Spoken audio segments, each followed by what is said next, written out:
Luis Pérez de Hacha es abogado por la Escuela Libre de Derecho, doctorado por la UNAM y especialista en temas constitucionales, administrativos y fiscales.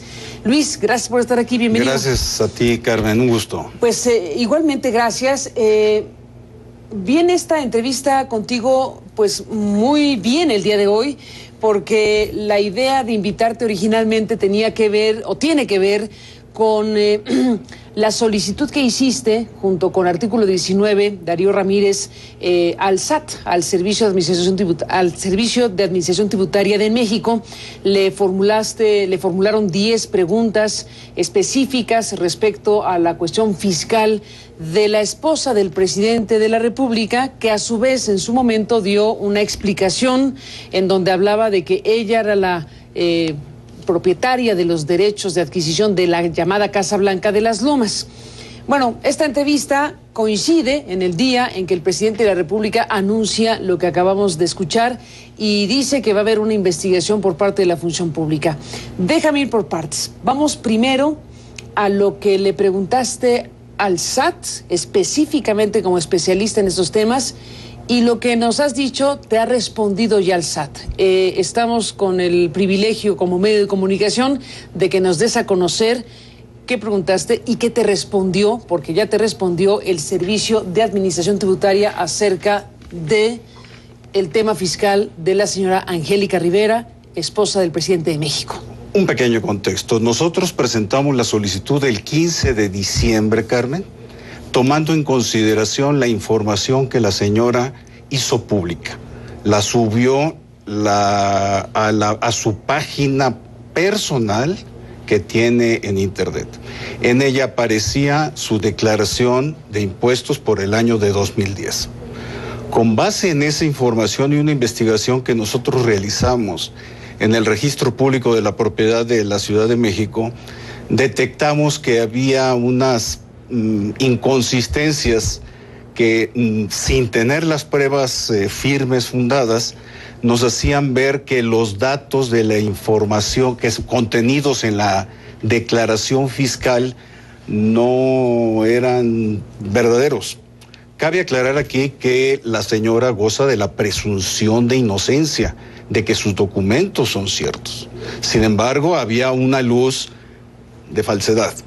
Con base en ello, Darío y un servidor optamos por presentar la solicitud al SAT. En efecto, son varias preguntas, pero todas se centran en un aspecto fundamental.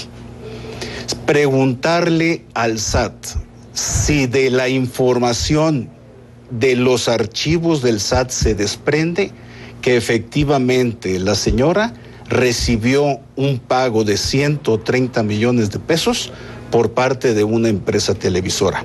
A eso se centra todo. ¿Cómo opera? Si a ti yo te pago 130 millones de pesos, al mismo tiempo te tengo que retener 13 millones de pesos, porque así lo marca la ley del impuesto sobre la renta. La señora declara que le retuvieron 13 millones de pesos, la empresa televisora, pero ya no cuadraban los números. Y de ahí fuimos al SAT a hacerle la pregunta el 15 de diciembre. ¿En qué no cuadraban los números? Específicamente, la señora dice que la empresa televisora le paga los 130 millones dividido en dos cantidades. 88 millones de pesos en efectivo y 42 millones de pesos con la Casa de Palmas, aquí en la Ciudad de México. Esto, el pago que se le hace con la casa se le conoce una dación en pago.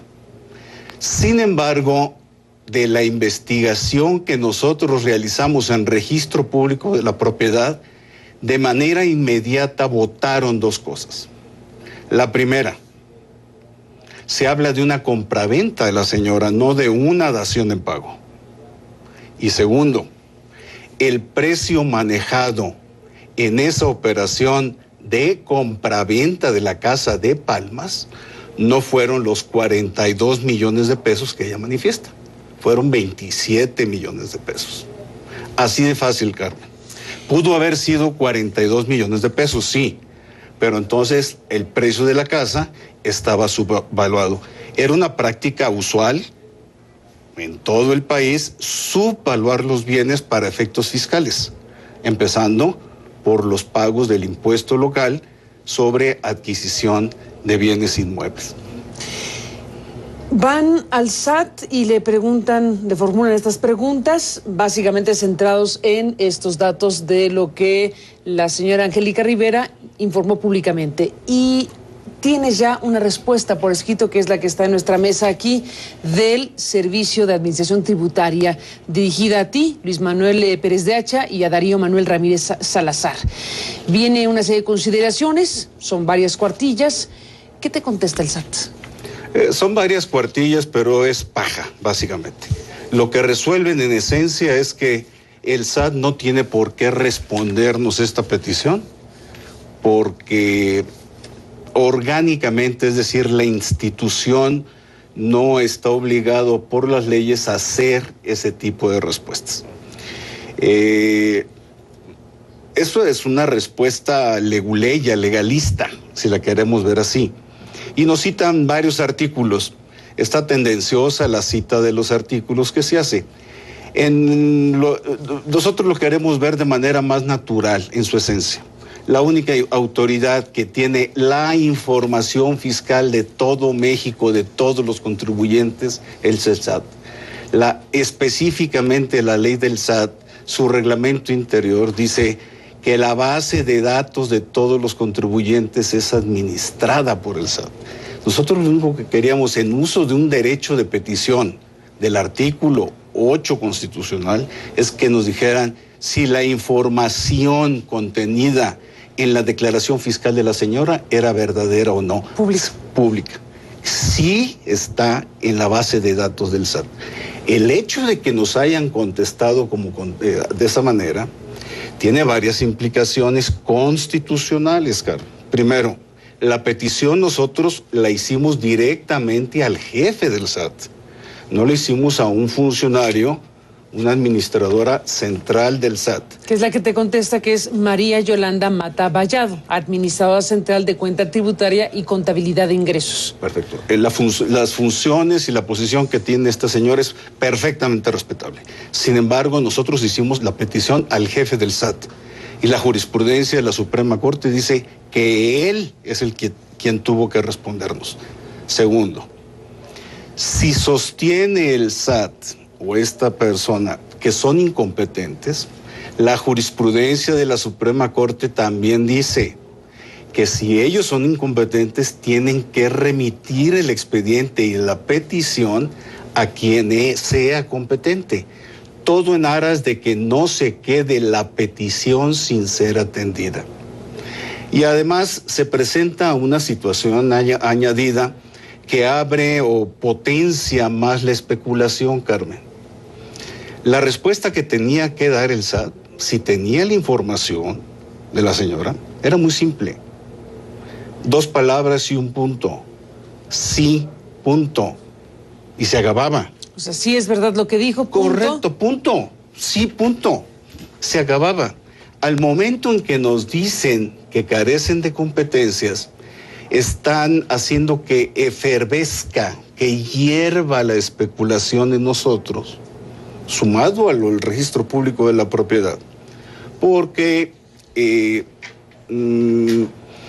esto significa o puede interpretarse que el SAT no puede validar la declaración de impuestos de la señora porque no tiene la información. Es decir, la empresa televisora no le hizo el pago de 130 millones de pesos. Estamos en la especulación, nada más que de una especulación de banda ancha que teníamos en diciembre, hoy ya podemos decir que es una especulación de banda muy angosta. Y yo creo que ese es el gran tema que se va a discernir en el juicio de amparo que presentaremos, por supuesto, en contra de esta resolución. ¿Van a presentar o...? Sí, lo vamos a presentar, por supuesto. Ya con Darío llegué a algunos planteamientos estratégicos. Darío no es abogado, por supuesto, pero sí hace las aportaciones estratégicas que resultan pertinentes. Se lo presenté, estuvo de acuerdo en la estructura.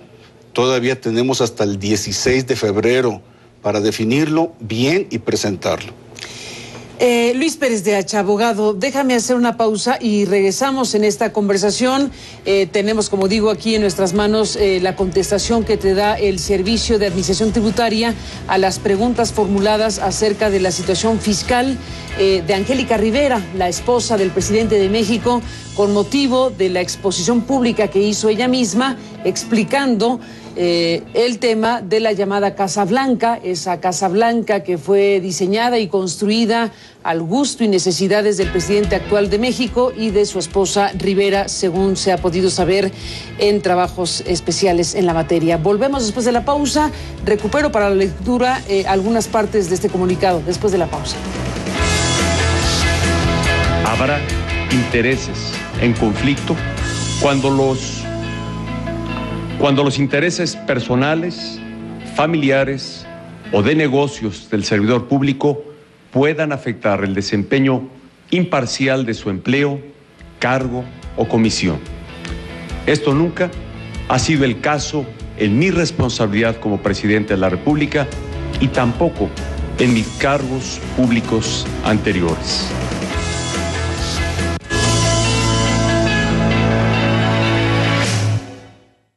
Luis Pérez de Hacha, déjame leer de este documento que nos compartes. Es la primera vez que estamos viendo un documento como este en la televisión. Este documento donde el Servicio de Administración Tributaria te contesta a las preguntas y tú dices, básicamente lo que está diciendo es que no nos va a entregar la información que le pedimos. Pero dice en las consideraciones, de manera expresa, retoma parte de lo que ustedes pusieron, un aspecto fundamental a considerar es que los ahora peticionarios no pedimos acceso a los expedientes o archivos del SAT, ni a la información adicional a la que deliberadamente y voluntariamente publicó la señora Angélica Rivera Hurtado en su página de internet, tal como lo explicaste hace unos momentos.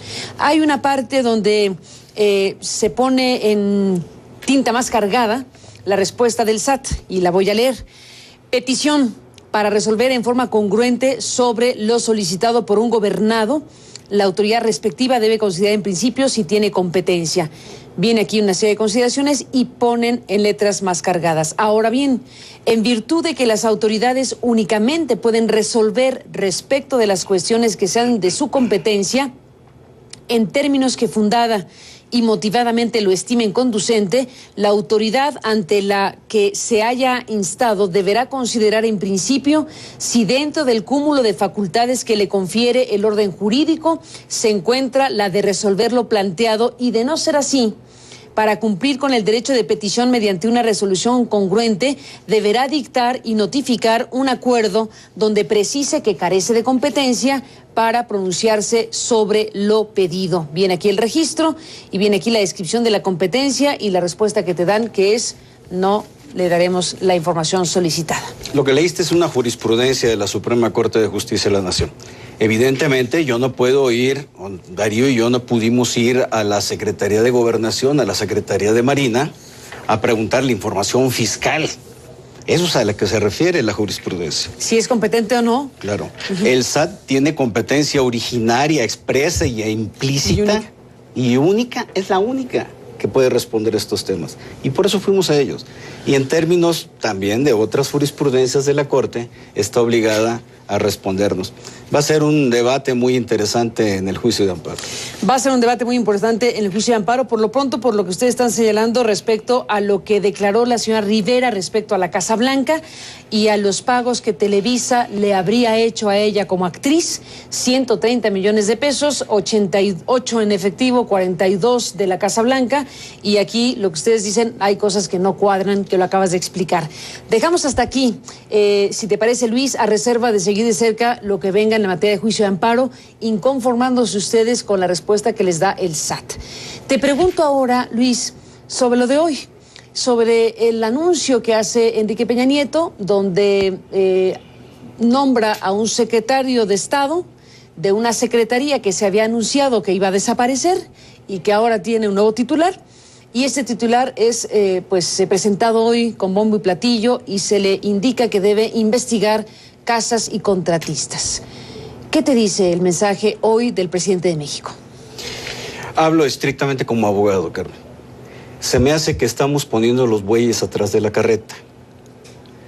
queremos solucionar el problema del tráfico de influencias, de la corrupción y del enriquecimiento ilícito de funcionarios públicos, que va aparejado de fraude fiscal y de lavado de dinero, es un circuito completo de delitos de funcionarios públicos, a través de reformas constitucionales, de nuevas leyes y ahora de más comisiones.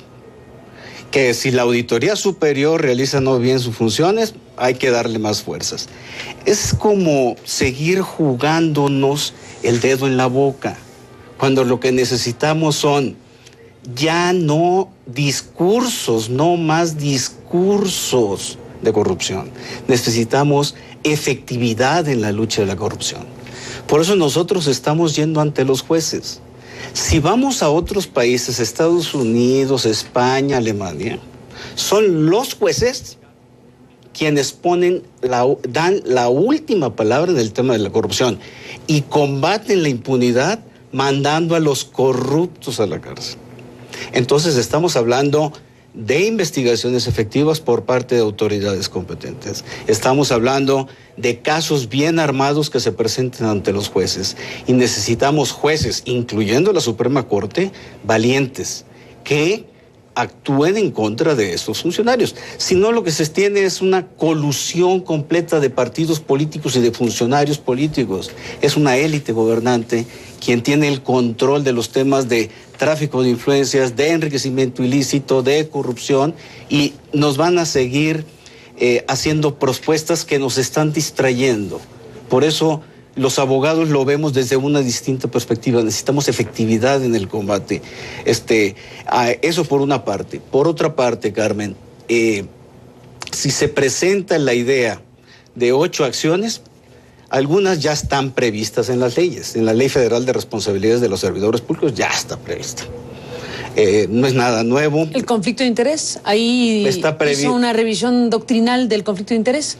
Es que si otra vez vamos a caer en disquisiciones, en discusiones legalistas, que si la ley establece, que si la doctrina establece o señala, nos estamos enredando en el discurso de los abogados. Lo que necesitamos es efectividad. Y no hubo una mención a las leyes penales. Esa es más fuerte, el Código Penal Federal, que tipifica los delitos penales. Y vuelvo a lo mismo, cuando hay corrupción, en automático hay enriquecimiento ilícito, y en automático hay fraude fiscal, y en automático hay lavado de dinero. Nadie está hablando de esos 4 delitos, nadie. Y ahora, si vas con el SAT, te va a decir, no, es que no es competencia mía combatir la corrupción. Perfecto.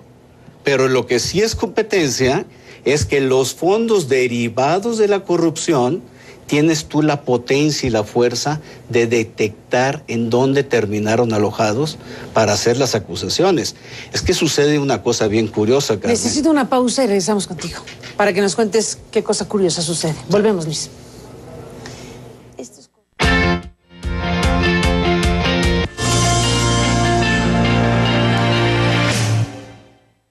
En la parte final, Luis Pérez de Hacha, ¿con qué despides este programa? ¿Sobre México? Quería cerrar nada más el comentario que estaba haciendo sobre los anuncios del presidente.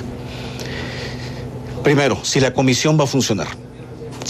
¿Cuándo va a dar resultados? La función pública, una secretaría de la función pública. Primero, que sí es subordinado del presidente. Segundo, se ordena o se sugiere por el presidente la formación de una comisión especial. De un panel de expertos que no sabemos quién será. Que ayude a la función pública de alguna manera. A ver si investigan. Segundo, ¿qué documentos van a manejar y si son fehacientes y están completos? Y tercero, si los van a hacer públicos. Porque lo que se necesita es transparencia, no necesitamos discursos. Mira, en el caso de Angélica Rivera, regreso al mismo tema, se hizo una selección específica de documentos que se vio. Faltó el contrato de exclusividad con la empresa televisora y faltaron las constancias de retención. Al menos, si todos nos quedábamos tranquilos. ¿Son documentos completos?